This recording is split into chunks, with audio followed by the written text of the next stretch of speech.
Là on assiste à la sortie de l'incontournable Mbalambouta Biscotte, la légende. Et lui c'est bel et bien Yves Bazizamba et Youssouf Mulumbu.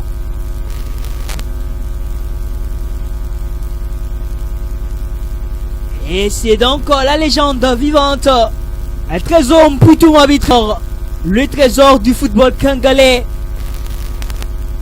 Et qui salue quelques joueurs. Et Matoumona sur la room. Et on va donc assister, revoir ce trio magique. Et lui c'est Mbayo, le trio magique entre Mpoutou Trésor, Matoumona sur la room et Mbalambouta Biscotte. Et Toto Roger. Et le dossard 22 c'est bel et bien Hervé Lembi. De l'ambiance. Mbalambouta Biscotte souriant ensemble avec ses coéquipiers dès ce soir, dont Bayo Kimoto Kitankoy, avec coach de l'AS Magné Magno de Kindu.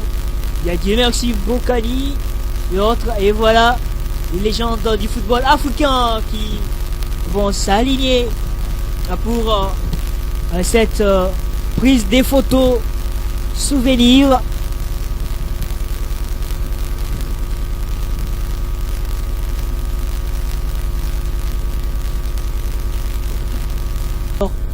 Ici présent donc les supporters qui se sont déplacés. On vous rappelle que l'entrée était gratuite pour ce match des galas.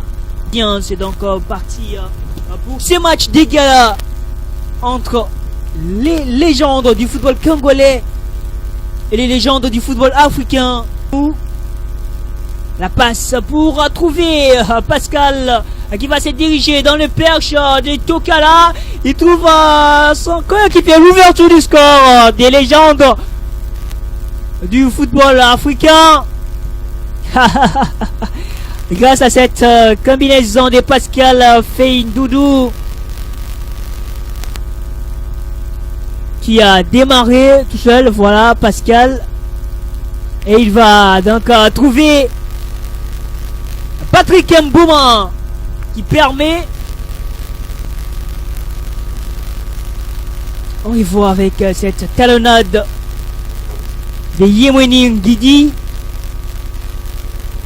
et puis la frappe ratée, bien surveillée.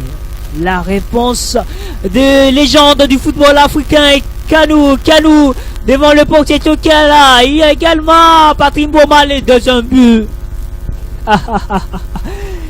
Le deuxième but des légendes du football africain. On voit qu'on c'est le deuxième but de Kanou. El Sayed qui empêche. Alors on voit d'abord cette percussion de Loa Lumana et cette talonnade, et puis l'enchaînement, la parade de Nader El Sayed. Kane qui va répondre. Attention avec ce ballon, il va percer dans la surface. Oh ce but. Il a encore la touche, l'incontournable Mbalambouta Biscotte qui s'est débarrassé du portier. Il est là, Biscotte, il supprime le premier défenseur. Ah oui, il perce. Et puis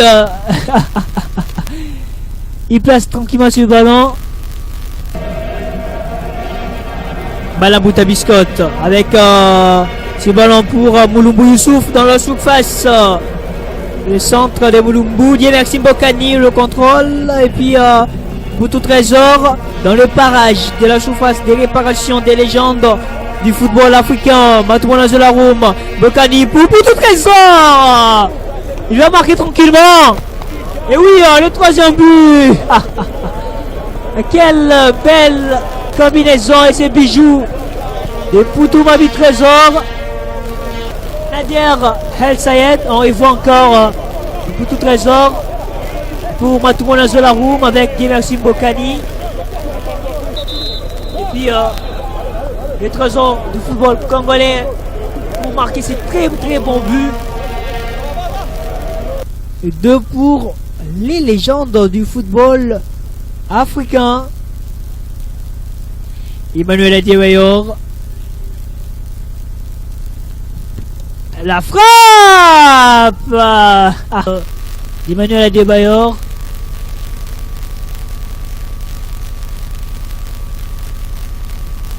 C'est donc la fin de cette explication.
Sport, paix et développement, c'est le thème qui a réuni une centaine de personnes ce samedi 18 juin à Pullman dans le panel de la 7e édition de la Nuit du football africain. Au cours de ces échanges, les panélistes se sont apaisantis sur l'éducation et le sport, facteur d'un développement garanti dans la pratique du football. Restant dans le thème, le ministre des Sports et Loisirs, Serge Condé, a évoqué la question de la paix dans la partie est de la RDC et l'instruction du chef de l'État, Félix-Antoine Tshisekedi, de convoquer les États généraux des sports pour un développement garanti. Nous sommes un pays continent avec beaucoup d'ambition. Nous allons lancer dans les prochains jours les États généraux des sports et dans les résolutions, on va mettre l'accent sur l'invitation de tous les privés. Mais pour que l'on parle de développement, je pense que cette conférence est venue à point nommé. Vous savez que notre pays aujourd'hui subit beaucoup d'agressions à l'Est et nous avons besoin d'avoir la paix d'abord au pays. Sans éducation, on ne peut pas développer le sport, encore moins instaurer la paix en Afrique, a martelé Philippe Doucet, journaliste à Canal+. Le sport a son rôle à jouer, c'est une valeur éducative essentielle et l'éducation est l'élément fondamental pour faire progresser la société. Claude Leroy, ancien sélectionneur de la RDC, fin connaisseur des vrais problèmes du football africain, pense que le continent souffre d'un problème des vrais hommes capables d'assurer le développement du football. Il faut arrêter de faire des discours basés sur le concret. Et j'ai trouvé, moi vous savez que je ne suis pas l'avocat toujours des politiques, j'ai trouvé que le ministre avait touché du doigt ce qui est important, à savoir la formation chez les jeunes et l'organisation et la formation des éducateurs, la formation des formateurs. Tant qu'on ne fera pas ça en Afrique, on ne progressera pas. Cette première étape de la Nuit du football africain a laissé place à une deuxième, le match de gala entre les légendes du football congolais et les légendes du football africain.